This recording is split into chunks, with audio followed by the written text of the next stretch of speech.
I had my first experience of Japanese sarcasm. No way. Really? Yeah. Only took 5 years. It only took 5 years. It was like very subtle. You found the shiny Pokemon of Japanese people. You know, talking about like finding hidden gems or stuff like that. So me and Sydney just randomly wandered into this bar, and it's just like it's one of those like fucking tiny ass bars. Love those ones.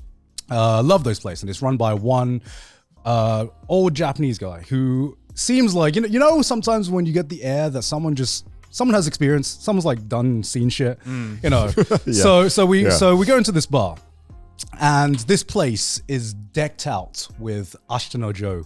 Oh, okay. Like stuff, yo. Posters, That's tight. merchandise. It is completely filling up like the entirety of the wall, along with like some shikishis that I think are by some like the Ashita no Joe staff members. Damn. And like I think there was like an illustration from the actual author himself sitting somewhere. So we go in and we're like, oh, this is cool. So and Sydney tries to strike up a conversation with the bartender. And the first thing she asked is, so, you like Ashita no Joe? and the bartender stares at her in silence, looks around like that, and he just stares at her again and just goes, no. And I was like, oh, okay. There are some Japanese people who can be sarcastic. Oh, yeah. All right. Yeah. But Probably like the worst way to open a conversation. It's like no shit. So you come here often? But no, it ended up being like I sometimes you find like the most random bars and random places in Japan. So we got talking to this bartender, and this bar's been around for fucking eons, right? And I see this shikishi standing on like the wall, and it says Guy Ritchie on it, right? Okay. And I'm like, that's probably like a random guy. That's just someone else randomly called. Might be a common name. It might be a common name. Whatever. It might be a common name. So I ask him, well, what's the story behind this? And he shows me a picture. And it's Guy fucking Ritchie, the director of Snatch and Lock, Stock 2 Smoking Barrels. I was like, what the fuck? Why did Guy Ritchie come to this bar? And he was like, oh, no. You like, there's like been plenty of people that have come to this bar. And so he goes through like, he starts scrolling through like his camera roll, right? And he says, Franz Ferdinand, 知っていますか? and he shows me which one? No, the band. Oh, okay, yeah. The band, I was like, Franz Ferdinand. Yeah. You know, the World War One. Yeah, the World War One. Yeah. He's still alive? Well, actually, no, Joe. That's actually why. Yeah. And then he shows me, and it's just like the Franz Ferdinand, the band, just sitting like right over there at the opposite table for what we're sitting at. And the thing that really blew my mind was he scrolls up a bit more. He was like, the Killers. So why are they all going to this bar? It was just like this random kind of like very small. It's like rock. everyone you love. Yeah. This is like everyone that I fucking love that has gone to this bar. So random. And yeah, apparently, I think it's like just a very popular bar for bands that perform in Japan to go to afterwards, and I guess like word of mouth spread around, because it's like a very very small rock bar that happens to have so many Ashita no Joe shit around it, and it just like I was just fucking surprised that this bar had this much history and this much cool shit going on. Sometimes you can find hidden gems in Japan, because I remember I took you guys to another bar where there was this bar, I think, was it in Shibuya, where everyone could write like a message on the wall and shit like that. Do you remember this bar? Yes, I do remember that. Huh? The one where you carve in the wall? Yeah. Yeah, I remember that one. Yeah, do you remember that one? Yeah, I remember that. Yeah, and I remember randomly going there. How I discovered it was just another bar, randomly go into, and I was just like, I saw like the Strokes on like the bar wall being carved in with like signatures, and I was like, there's no way that's the real Strokes, Yeah. right? There's no way that's the real Strokes. And I Googled like the signatures of each of the band members and it fucking matched up. Jesus. And yeah, I don't know. I sometimes go to like, just go to like random places, random bars. You can find like, Connor has plenty of stories about random nightclub encounters, night bar encounters, and you can just find the most random shit because you don't know what you're gonna find. Yeah, that was like when I went to the secret Nintendo bar that I got invited to like a couple of months ago. And I went into the toilet and it's the exact same thing. Like this whole thing is just like decked out with Nintendo shit, which is cool. But like you go into the toilet and the toilet's just covered in signatures of like all the people who went there. And I was like, oh, okay, this is always fun to look at because it's like, I wonder what kind of person would stumble upon this place. Yeah. But like before I could do that, I was immediately distracted by this giga massive like just illustration and the signatures underneath because it was just fucking Maxim the Hormone. That's cool. Like all of them are cool. just like, one of them I guess was just like, I'm going to be shitting here for a while. I'm just going to draw this giant illustration on this wall and then throw in a couple of signatures. And I'm like, I cannot imagine the members of Maxim the Hormone being like, yay, Nintendo bar. Like, it's just so weird to think about. Everyone likes Nintendo. Yeah, everyone does. Until you get sued. Yeah. Until you get sued. Yeah. I think the most wholesome thing I found at that bar, because me and Cindy have gone to it in a while, and sometimes we just like to read the different things that people have carved into the walls and stuff. And there was this one message that someone carved into one of the tables that said, I want to be a composer. Oh, yeah, you told us about this. My dream is to be a composer. Right. Signed his name, signed the date, and it was like all the way back in like the 90s or 80s. Right, And I was just like, I wonder if this guy actually made it. And we Googled his name, and lo and behold, he was a fully fledged anime composer who had worked on, I think, some big profile anime films. And I was like, What do you mean? damn. You've heard the story before on Trash Taste. Have we? Yes. Have we? I think The guy who told the story doesn't even remember. Yeah, we're at that point remember of Trash Taste where we're just recycling old stories without realizing. There's But no, you've super- actually told the story on I Trash Taste. thought I told you guys at the bar. No, you told us on Trash Taste as well. Okay. There's too many damn episodes of this podcast, But man. there's also been occasions where I've said that you've told it on Trash Taste, and it turned out you hadn't, and I thought you had, like you said at the bar. But I'm pretty sure this one you told on Trash Taste.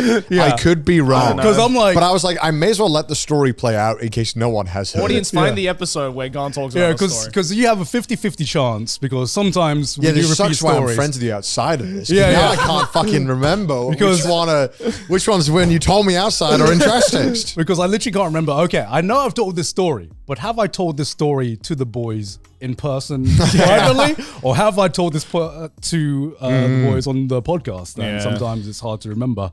I also learned, you know those bars that say, it's a thing in Japan, some bars say members only. It turned out it's just bullshit. Wait, what? It's not actually members. It's like, how do you think members bars work? Through word of mouth, like recommendations? Yeah, like how do you think you like get a membership?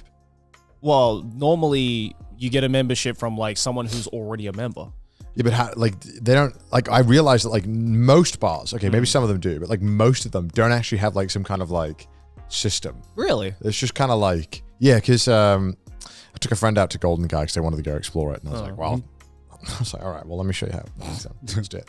We had a really good time, and normally what I do when I go to Golden Guy is I'll just ask the bartender where do I go drink next, and one of them was really cool, and they told us to go to this other bar, which it was in like this really weird location. You'd never be able to find it in Golden Guy because it was in some weird back alley that you had to go up a building across like it was really weird. Okay. It was really, really weird.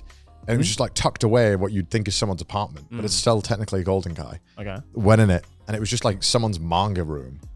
And a bunch of dudes, and they were like a VTuber, and so it was fun. We had a great time. And then I asked them like, hey, where should I go drink next? Was it the anime bar? No, it's not an anime bar. It's Okay. It's like a really hidden away, like just manga bar, and the bar owner was super chill. Okay. And I was like, where should I go drink next? She's like, oh, go to these two bars. They're members bars, but if you just say my name, it'll be okay. I was like, okay. So I went into the first one, said her name, got in no problem. They were closing up, and then we were like, oh no, the person recommended us to come here. She's like, oh, okay, well, have a drink then. All right. Yeah. I was like, oh, okay, cool. And then went to this other bar. It was so cool. It was like the other bar they recommended was in Golden Guy, right? I've never seen this before. it wasn't, there's no signs for it at all. It was like in a yakitori restaurant in Golden Guy. You have to go all the way to the back of it, and there's stairs that go up to like an attic. And then it was this giant attic area. And it was so fucking cool. And then they were like, you can't go up there. I was like, oh no, this person told us to come here. They were like, oh, okay, go ahead. Then went in. And they were all members bars. And it's like, we didn't have any well, like... maybe that's the membership, Oh, right? you- membership It's was like- getting the friendship, yeah. Yeah. No, you name dropped. That is Yeah. the member. That is Yeah, the but I member. realized, like, I thought that you had to, like, there's like a monthly fee or you had Wait, to... no, like, no, call- no. Why would you think? Yeah, have you seen this bar? Because I've been to other bars. It's not like a Netflix Because subscription. I have been to other bars where you actually get a card, and it's like actually like that's how you get in. But they're normally a lot bigger. But I realized the smaller bars are all just their way of saying, please don't come in unless someone has vouched that you're cool. It's basically just vibe check, you know. Yeah, I Do learned you- that. I learned that. Yeah. Do you have someone to vouch? All right. Yeah. Yeah, because at this other bar, she was like, "Oh, you should go here because all the people who go there work on anime and video games." I was like, "Oh, okay, cool." So I went over there, and sure enough, we go up, and it's just like 4 people who are like, "Yeah, we're from software. We're working long hours." But Damn. I was like, "Hey, but Elden Ring was great, right?" They're like, "Yeah." Yeah. I haven't had time to play it. I haven't like, played it yet. Yeah. It's like, yeah. But the bar was so sick. And I was like, it didn't even show up on Google. It was like nothing. It was totally hidden away in the side of a yakitori restaurant. Yeah. It was so cool. Such a fun night out. Yeah, hell yeah. But it's just pain. I just can't drink that much. I just can't do that. You can't do that anymore. Can't do that, man. I drank till 4 and I was just like in pain. Oh. For me, it's not even about the drinking. It's just staying up till 4. It's like the struggle now. I feel so tired. Yeah, even sober, I'm Yeah. just like, oh, it's 4 o'clock. I'm done. Even like 10. I'm like, fuck. Yeah. I remember arriving back from Australia with Joey and we landed in Narita, which was like the first time I've landed in Narita, I think, since I've moved Oh, here. God, I hate Narita. You know? And I just had like a fucking wave of nostalgia because I was like, the only time I've landed in Narita was when I came here as a tourist, you Yeah. know, bright-eyed. And I'm like, you know what this reminds me of, Joey? I land in Narita and I'm like, when am I gonna have my all-night karaoke session with you, Joey? that was like the first And I was thing just like, thought. no. I can't do that anymore. Yeah, I can't do that shit anymore, man. Oh, Dude, when I landed in Narita, I was at the ticket machine getting the ticket for the Express. What is it called? Skyliner? No, the other one. Narita Express? Narita Express. And when I was there was these these 4 really elderly Australian people trying to figure out the machine, and they had it in Chinese for some reason. And I was like, all right, I'll help. So I went to help them. I was like, hey, let me do this. She's like, I don't know why it's all in this funny language. And I was like, it's because you click Chinese. And then you switch to the Japanese, like, nothing changed. I was like, let's put it in English. Pull them. And then I was like, you know what? Fuck it. I'll just help them with everything. So, Damn. because I was like, they look so lost. Yeah. And I'm sure that if these are my parents, Yeah. I wish that someone else would help them. Yeah, of Yeah. course. So I started helping them. And then I when I was booking the tickets, I was like, well, you know, I'm sitting here. If you want, you can sit right next to me if you want. So I booked them all the seats right next to me. So I was chatting with them the whole time. Then when we got to I don't know where Tokyo Station, they were like, we're going to this exit. And I was like, oh, I'm not going to take you there. Yeah. I'm going to show you the way. Yeah. And then I showed them the way and they were like, would you just maybe just come with us to the exit just to make sure? And I was like, all right, fine. So I walked them all the way through Tokyo Station to the exit. And I'm like, go straight and then turn right and that's your hotel. Yeah. You'll be okay. They were like, thank you, son. I was like, all right. So I was babysitting them for like an hour and a half while I was trying to get home. I wasn't even getting off at Tokyo. Yeah. I got off at Tokyo to help them. Because I was Damn. like, you know what, fuck it, fine. I can figure it out. I What felt a good bad. lad. Good They Samaritan. seemed so lost. Yeah. So if you have Australian parents from Brisbane that got lost and a British boy helped them, you're welcome. I don't know. I don't know if they had kids. I didn't ask. Yeah. They just kept telling me about how different London was from 40 years ago. I was like, okay. I wasn't born. I was not alive back then. I was like, this really helped me out now. Yeah. No, good to know, I they were guess. really nice there. But so many tourists and the trains suck. Buying trains, the Narita Express or the Skyliner is such a tedious task. Yeah, it Yeah. is. And it doesn't, even though the machines are kind of okay, They need to get rid of that limited express bullshit. They do. Japan has this, and we've complained about this a few times, where Japan will, it's very unclear what type of ticket you're buying, even in English, and even as someone who's done it a million times, like 100 times. Yeah. I still look at it for a second. I'm like, I'm clicking seat reserve. That's what I'm clicking, not limited express ticket only. Why? Okay. Yeah. I don't know why they give you that option, because So you can't dumb. get on the train if you don't have the other ticket. It's. I think the reason why the system is in place is for if you have like for example, like a JR Rail pass or some other kind of pass, you can book the seat or something. Oh, because not the ticket is already covered ticket's by already the paid JR. for. Yeah. Right, So that makes sense. it's. I think it's the best they can get. I just wish that they, it was like hidden away, like in the corner for people who obviously knew they needed that or something. Yeah. I don't know. Just it feels really annoying because it's like most of the time it's just very confusing. And I'm not a fan of the system. But ages ago we did our Japan travel guide. We, for some reason I think we said like don't use the Narita Express, and I was like, why did I say that? Why did we say that? That just doesn't we make say sense. that? We said that because I think at the time, Because I think we said just use the Skyliner. yeah, but they both go to different places. Oh, from Narita, yeah. Yeah. So it's like just not correct at all. Because if you're just not going that direction, because like Yeah. Skyline goes like Nishi Nippori, Ueno, and then the other one goes like via Tokyo to Yokohama or wherever the fuck else. Yeah, I mean, I think it was because made it the fuck up. No, man, the Narita Express was just like ridiculously expensive compared to. It is kind of expensive, yeah. It is. No, it expensive. is way more expensive than the Skyliner. It's like the Skyline's like half the price, I'm pretty sure, of the Narita Express. Well, it was when I don't I know. first came here. Yeah. But Either way, it fucking sucks, and this is why Haneda's the Chad Yeah, airport. also I think the reason why we said it is just for people, just to say to people, don't fucking use Narita. yeah, go to Haneda. Yeah, 5,000 yen for an adult. honestly, like That's the starting extra. price, right? That can't be the price I mean, I paid like 4,000 yen for mine. for the Narita Express. Yeah.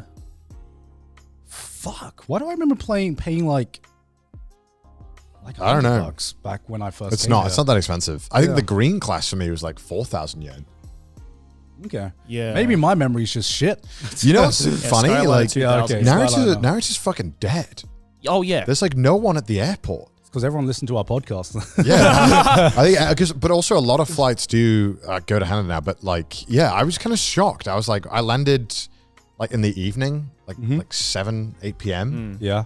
And I was like, where the fuck is everyone? Well, it's also because now that Haneda has become an international airport, because Narita used to pop off because that was the only international airport. Haneda only used to be domestic. So now that Haneda does international and Narita doesn't do domestic, it's just like, Yeah. well, I guess there's not as many people wanting to go all the way out into the fucking boonies. True. Yeah, but God, Haneda I'm is hoping- superior. Haneda is superior in every way. I think I'm going to Narita again soon. Fuck. Some flights, like the flight to Australia to Melbourne is only from Narita. Yeah. yeah, but to Bastards. Sydney, it's Haneda. But actually, you know what? Like, it's so annoying getting to Narita that I'm actually like, I think it's just worth having a layover. I'm just like, fuck this. Fuck I wouldn't this. go that far. I wouldn't go that far. I don't know. I mean, I don't know. I hate. It's the boonies, but it's not that far away. Yeah. Actually, getting back. You know what actually sucks as well? The Narita the Narita Express. The times are shit. It's like once every like 30 minutes or something. Oh no, maybe more than that. It's like something. 30, 40 minutes. Something Yeah, like that. so I had just missed one. I had to wait 40 minutes around. Yeah. I was like, this sucks. I just got off a plane. It's like 8 p.m. now, and I got to wait another like hour to get home. This is shit. Yeah, it is. It is Fucking shit. awful airport. Don't go to Narita if you can avoid it.